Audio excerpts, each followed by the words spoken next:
خواتین و حضرات، کچھ دن قبل ہم ڈسکس کر رہے تھے، خورشید شاہ صاحب نے بیان دیا تھا کہ مسلم لیگ نون کے قائد کو پیچھے کا راستہ استعمال نہیں کرنا چاہیے، بیک ڈور ڈیموکریسی نہیں کرنی چاہیے، اور آج پھر ایک اور بیان میرے سامنے آیا، میری نظروں سے گزرا، مریم نواز صاحبہ کا۔ اس بیان کو سننا آپ کے لیے اس لیے ضروری ہے کیونکہ پھر معلوم پڑ جاتا ہے کہ لوگ پاور میں کیسے آ رہے ہیں۔ ذرا سنیے مریم نواز صاحبہ نے آپ سے کچھ وقت قبل ایک انٹرویو میں کیا سٹیٹمنٹ دیا تھا۔ وہ راستہ مجھے آتا ہے، وہ راستہ بہت سارے لوگ آج بھی لیتے ہیں، اور وہ راستہ بہت آسان ہے۔ اس میں صرف آپ کو ہاتھ جوڑنے پڑتے ہیں، اس میں صرف آپ کو اپنی سیلف ریسپیکٹ قربان کرنی پڑتی ہے، اس میں صرف آپ کو جوتے صاف کرنے پڑتے ہیں، اور وہ آسان راستہ ہے، وہ مجھے بھی آتا ہے بہت اچھے طریقے سے۔ سیلف ریسپیکٹ ختم کرنی ہوتی ہے، جوتے صاف کرنے ہوتے ہیں، یقیناً یہ وہ راستہ ہے جس سے سیاستدان اقتدار میں آتے ہیں۔ ڈاکٹر فاروق ستار صاحب، یہ جو پیچھے کا راستہ ہے، بیک ڈور ڈیموکریسی ہے، یہ باعث شرمندگی ہونی چاہیے سیاسی جماعتوں کے لیے، لیکن سیڈلی وہ قابل فخر سمجھتے ہیں اس راستے سے پاور میں آنے کو۔ آپ سر اس کو کیسے دیکھتے ہیں؟ ہم ایسی ایک گنجلک صورتحال میں ہے نا کہ سرا نہیں ملے گا اتنی آسانی سے جو آپ ڈھونڈنے کی کوشش کر رہے ہیں۔ اس میں پاکستان کا جو 75 سال کی جو ایک مرکی چیکرڈ پولیٹیکل ہسٹری، اس کو ذرا دیکھیں۔ یعنی ایسا نوٹ آ گیا ہے کہ اس کو کھولنا ناممکن ہے۔ بڑی مشکل اردو آپ استعمال کرتے ہیں، ہم نوجوان پھنس جاتے ہیں۔ ہاں، اس لیے میں نے کہا گنجلک۔ گنجلک۔ ہاں، گنجلک۔ اچھا اب دیکھیے، میں نے کیا کہا کہ میں نے کہا کہ فریگمنٹڈ پاکستان ہے، کوئی ایک سیاسی جماعت کے پاس آپ بیک ڈور کا استعمال کرتے ہیں؟ ایسی عوامی تائید نہیں، میں بیک ڈور کو صرف یہ کہتا ہوں کہ میرے راستے میں رکاوٹ اگر ہے تو پیچھے سے جانا پڑے گا۔ نہیں، وہ رکاوٹ ہٹا لیں، میرے لیے لیول پلینگ فیلڈ دے دیں۔ یعنی آپ پیچھے کا دروازہ استعمال کر کے بولتے ہیں کہ آگے کے دروازے میں رکاوٹ ہے، اس کو صحیح کریں۔ اگر میرے گمشدہ لوگ ہیں، ان پر مقدمات چل سکتے ہیں تو بھائی انہیں اب عدالتوں میں پیش کر دیں، ورنہ انہیں گھر جانے دیں۔ جو بے گناہ ہیں انہیں رہا کر دیں۔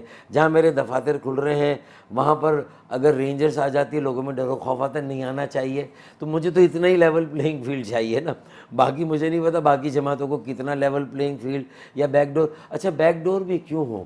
ہم تو سیدھا یہ کہیں کہ ہمیں تو اپنے ان ریاستی اداروں کی جو پریسٹیج ہے نا، وہ بھی تو اگر وہ بھی داؤ پہ لگ رہی ہے تو کیا ہم ان کو یہ نہیں باور کرائیں گے کہ اگر ہمارے ادارے اسی طریقے سے یہ کرٹیسزم ان کے اوپر آتی رہی کہ ان کی انوالومنٹ ایک حد سے زیادہ یا بہت زیادہ ہو گئی، اور یہ بیک ڈور والی باتیں کھلم کھلا، اور یہ کوئی کون سی مخلوق، خلائی مخلوق کہتا ہے، کوئی دوست کہتا ہے، کوئی بزرگ کہتا ہے، تھرڈ امپائر کہتا ہے، یہ ساری باتیں جو ہیں، تو ظاہر ہے کہ یہ ہمیں بھی اس ذمہ داری کو اٹھانا ہوگا کہ اگر یہ سلسلہ ہے تو سیاسی جماعتیں کیوں اتنی محنت کرتی ہیں، کرپلڈ ہیں یا اتنی محنت کرتی ہیں، اپنے پیروں پہ کیوں نہیں کھڑی ہیں پاکستان کے تو وہ بنیادی باتیں ہیں۔ دیکھیں، مرغی پہلے آئے گی یا انڈا پہلے آئے، کسی نہ کسی کو پہلے آنا ہوگا اس جمہوریت کو مضبوط اور مستحکم بنانے کے لیے۔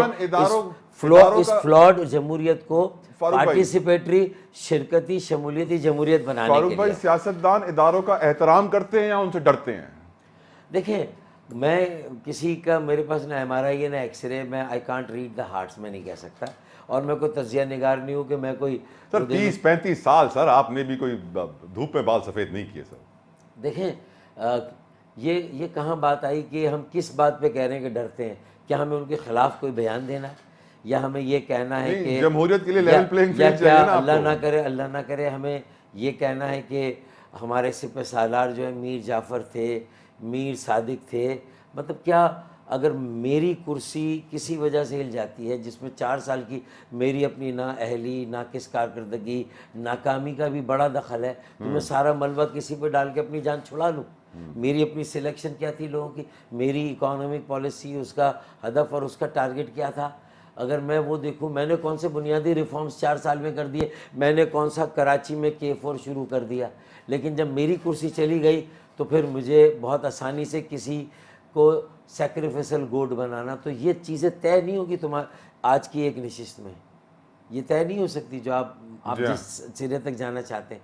سب کی رسپانسبلٹی کہیں نہ کہیں ہے، سب اپنی رسپانسبلٹی کو محسوس کریں گے تو یہ گتھی شاید سلجھے گی۔ انتخابات کی کیا تیاری ہے؟ انتخابی مہم کہاں ہے sir? Mobilization of voters, vote bank workers, campaign, منشور مسنگ ہے کافی کچھ۔ خالد مقبول صدیقی بھائی، مصطفیٰ کمال اور میں، ہم تینوں جب ایک جگہ جمع ہوئے 11 جنوری کو، تو 15 جنوری کو بلدیاتی الیکشن تھا، ہم نے اسٹریٹجی کی بنا کے اس کو اسکپ کیا, اس سے گریز کیا.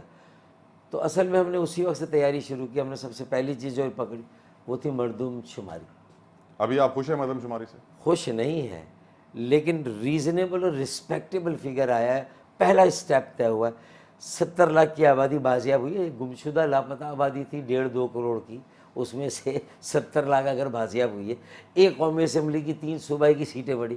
اب حلقہ بندیوں میں جب نظر رکھی ہے اور اس میں اعتراضات ڈالنے, تو سکر, میرپور خاص, نواب شاہ کی انشاءاللہ تعالیٰ صوبائی سیٹیں جو شہروں کی تھی, وہ شہر والوں کا آگے نہ کہ 4 دیہی علاقوں کے ساتھ ملا کے 4 میں سپلٹ کر دیں, یہ تو ظلم ہے.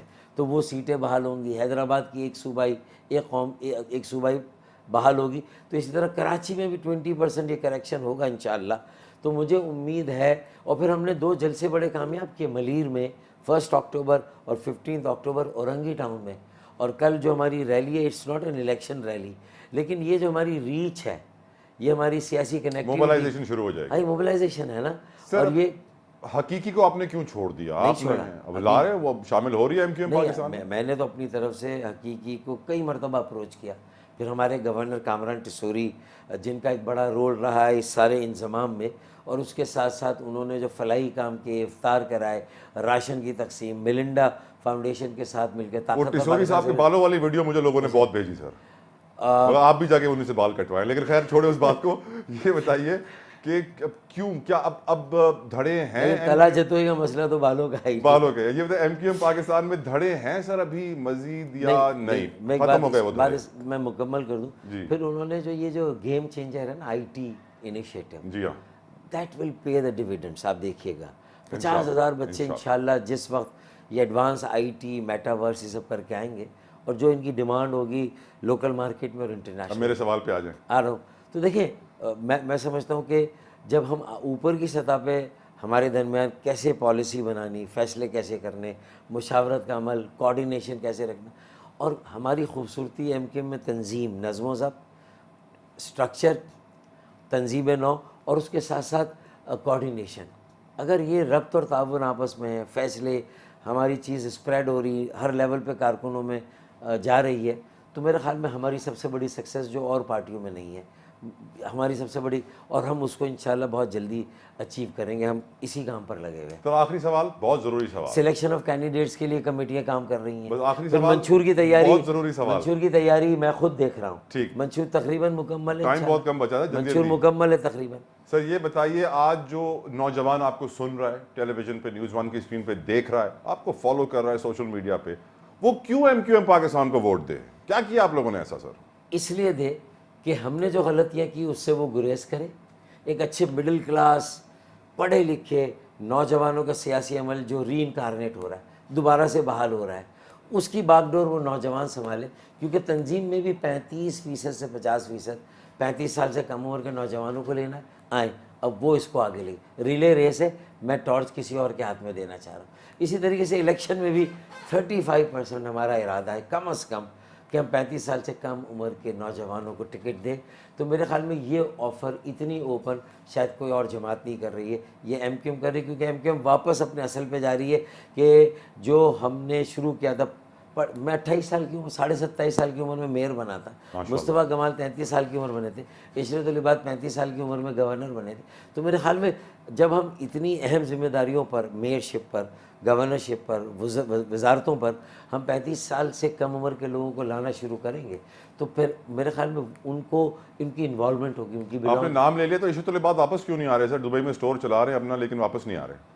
میں نے کئی سالوں سے ان سے بات نہیں کی عشرت بھائی. کیوں نہیں آ رہے سر؟ آپ کی پارٹی کا بڑا اہم رکن تھے سر وہ. میں ان کا فون نمبر شیئر کر دوں گا, آپ خود معلوم کر لیجیے گا. لیکن آپ کو معلوم ہے سر آپ چھپا رہے ہیں. ایسے بہت سارے ساتھی ہیں سر جو ناراض ہیں, نالا ہیں, واپس نہیں آ رہے. کیا کوئی کوشش کی جائے گی ان کو واپس لانے کی؟ ہماری اسکرین سے ان کو اپیل کر دیں واپس آ جائیں. نہیں دیکھیے, میرے خیال میں جو بھی واپس آنا چاہتا ہے اور آ کر کام کرنا چاہتا ہے, کسی کے لیے دروازے بند نہیں ہیں. آئیں اور ہمارے ساتھ کھڑے اور کام کریں. کیا اگر ایم کیو ایم اس دفعہ پاور میں آئی تو ایک نئی جماعت ہمیں نظر آئے گی پاور میں, یا پھر وہی پرانے طریقے کا؟ نہیں, پاور میں آنے سے پہلے آپ کو نظر آ رہا ہے ریفارم, ری برانڈیڈ, ایک اصلاحات کے ایجنڈے پر کھڑی ہونے والی ایم کیو ایم. آپ کو لوگوں کے پریزنٹیبل ایک جماعت آپ کو نظر آئے گی. آپ جب ایم کیو ایم کے کینڈیڈیٹس بھی دیکھیں گے انشاءاللہ, جو اس کے نئے اسٹرکچرز ہم بنا رہے ہیں اس کو دیکھیں گے. بزنس فورم, یوتھ فورم ہم نے بھی بنایا ہے. تو جب آپ یہ, اور یہ بچے اب نکل گئے, پمفلٹ بھی بانٹ رہے ہیں, لوگوں سے مل رہے ہیں, گلیوں محلوں میں جا رہے ہیں, تو آپ کو وہی کنیکٹیوٹی کچی آبادیوں میں بھی نظر آئے گی. وہی لائف واپس آ رہی ہے کراچی میں. اون کراچی, سیو کراچی, میک کراچی. آپ کو الیکشن میں کیا ہوتا ہوا نظر آ رہا ہے؟ کوئی بڑی خبر آ رہی ہے, کوئی سرپرائز آ رہا ہے الیکشن سے پہلے؟ ہر زبان بولنے والا, اس کی امید, دیکھیں ہر طرح کی غلامی محتاجی سے نجات, ایک مڈل کلاس سیاسی عمل, ایک پڑھا لکھا نوجوانوں کا سیاسی عمل, اگر وہ قائم ہوگا تو اصل تبدیلی اسی عمل سے آئے گی, رائٹ, صرف نعرے لگانے سے نہیں. بہت بہت شکریہ ڈاکٹر فاروق ستار ہمارے ساتھ موجود, senior deputy convener M Q M Pakistan. بہت ساری باتیں انہوں نے کی ہیں. یقیناً ایم کیو ایم پاکستان سیاسی میدان میں ایک بہت بڑا کھلاڑی ہے. لیٹس سی آنے والا الیکشنز کیسا ہوگا. جو باتیں انہوں نے کی ہیں, میں یہی کہوں گا کہ ان کے منہ میں گھی شکر, بادام, کاجو, پستے ایسا ہو جائے تو کیا بات ہے. توجہ کو اجازت دیجیے, نیکسٹ ٹائم. اللہ حافظ.